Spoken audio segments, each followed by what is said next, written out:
SLST 2025 প্রার্থীদের গণ deputation ও বিক্ষোভ মিছিল। আমরা শিক্ষক হতে চাই, ভিক্ষা নয়, আমাদের অধিকার। স্লোগানে সরব চাকরি প্রার্থীরা। সেকেন্ড এসএলএসটি 2025 নিয়োগ প্রক্রিয়া দ্রুত সম্পন্ন করার দাবিতে শান্তিপূর্ণ গণ ডেপুটেশন কর্মসূচিতে সামিল হলেন চাকরি প্রার্থীরা।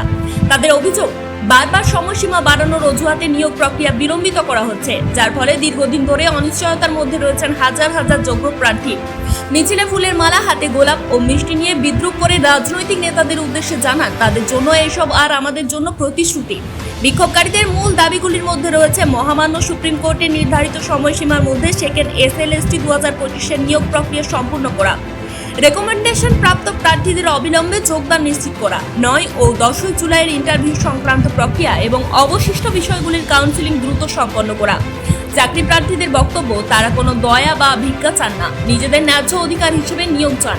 তাই তাদের একটাই দাবি, আমরা শিক্ষক হতে চাই, ভিক্ষা নয়, আমাদের অধিকার চাই। এদিন শান্তিপূর্ণভাবে ডেপুটেশন জমা দিয়ে দ্রুত ইতিবাচক পদক্ষেপের দাবি জানান আন্দোলনকারীরা। সুপ্রভাত সকলকে। আজকে আমরা যে উদ্দেশ্যে সমবেত হয়েছি তার একটা প্রধান উদ্দেশ্যই যে 2025 এসএলএসটি নিয়োগ প্রক্রিয়া সম্পন্ন করা। আমরা 6 মাস যাবৎ এম প্যানেল হয়ে পড়ে আছি। একের পর এক সরকার চেঞ্জ হচ্ছে, সরকার চেঞ্জ হলেও আমাদের গতি প্রকৃতি কোনো রকম চেঞ্জ হচ্ছে না। সরকার আমাদেরকে আশ্বাস করছেন যে আমাদেরকে আরেকটু টাইম দেওয়া হোক, সেটাও ক্লারিফিকেশন করছে না। আর কতদিন অপেক্ষা করব? অপেক্ষার দিন শেষ। আমাদের প্রত্যেকেই সোশিও ইকোনমিক স্ট্যাটাস খুবই খারাপ। আমরা দুবেলা দুমুঠো ভাত আনতে খুবই কষ্ট করি। সেই পরিস্থিতিতে আজকে আমরা 6 মাস এম প্যানেল হয়ে বসে রয়েছি। সরকার যদি মানবিক দৃষ্টিভঙ্গি দিয়ে আমাদের কথা ভাবেন, আমরা করজোড়ে অনুরোধ করছি যেন আমাদের এই নিয়োগ প্রক্রিয়ার ইন্টারভেনশন করেন, অতি দ্রুত যেন আমরা স্কুলে যেতে পারি।